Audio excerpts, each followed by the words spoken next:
इंग्लंडचा 2-1 ने धुव्वा उडवत अर्जेंटिनाची फुटबॉल वर्ल्ड कपच्या फायनलमध्ये धडक. अखेरच्या मिनिटांमध्ये मेसीची जादू. फायनलमध्ये स्पेन आणि अर्जेंटिना महामुकाबला. अजित पवारांची जयंती अधिकृतपणे साजरी होणार. शासकीय कार्यक्रमांच्या यादीमध्ये समावेश. भुजबळ मुश्रीफांच्या मागणीनंतर शासनाचा निर्णय. शाळा महाविद्यालयांमध्ये जयंती साजरी करण्याचे निर्देश. राष्ट्रवादी विलीनीकरणाच्या चर्चांमध्ये रोहित पवार केंद्रस्थानी. पक्ष सत्तेत गेल्यास रोहित पवार वेगळी भूमिका घेणार का? राजकीय वर्तुळात सवाल. 20 जुलैपासून संसदेचं अधिवेशन. अधिवेशनाच्या पार्श्वभूमीवर काँग्रेस संसदीय पक्षाची दिल्लीमध्ये बैठक. पक्षाची रणनीती ठरवली जाणार.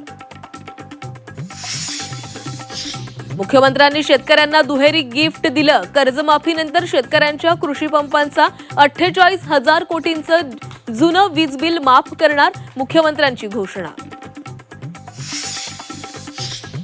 शेतकऱ्यांना दिलेलं आश्वासन पाळलं नाही. कर्जमाफीवरून राजू शेट्टींचा सरकारवर निशाणा. मोजक्या लोकांना कर्जमाफी दिल्याचा शेट्टींचा आरोप. थकबाकीदार शेतकऱ्यांनाही कर्जमाफी मिळणार. खोतांचं उत्तर.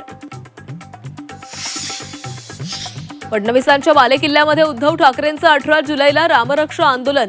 मंदिर समितीकडून आंदोलनाला परवानगी.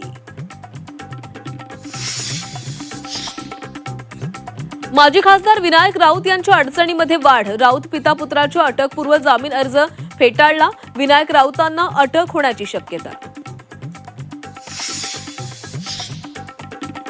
नाशिक जिल्ह्यातील भावली धबधबा पर्यटक मारहाणी प्रकरणी 9 आरोपींना 18 तारखेपर्यंत पोलीस कोठडी. पोलिसांकडून आरोपींची धिंड. राज्यातील विविध भागात हलका ते मध्यम स्वरूपाचा पाऊस. करपणाऱ्या पिकांना जीवनदान मिळणार. घाटमाथ्यावर पावसाचा येलो अलर्ट. मुंबईसह राज्यात हलक्या ते मध्यम पावसाची शक्यता.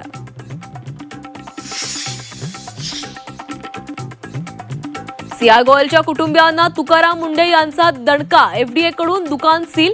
व्यवसायाचा परवाना नसतानाही दुकानात निकृष्ट दर्जाचा माल.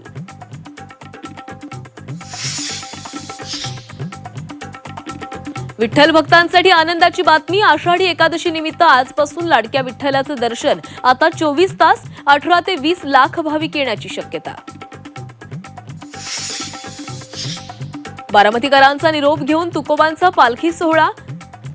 सणसरकडे मार्गस्थ. काटेवाडीमध्ये दुपारचा विसावा. पालखीभोवती परीट समाजाकडून धोतराच्या पायघड्या.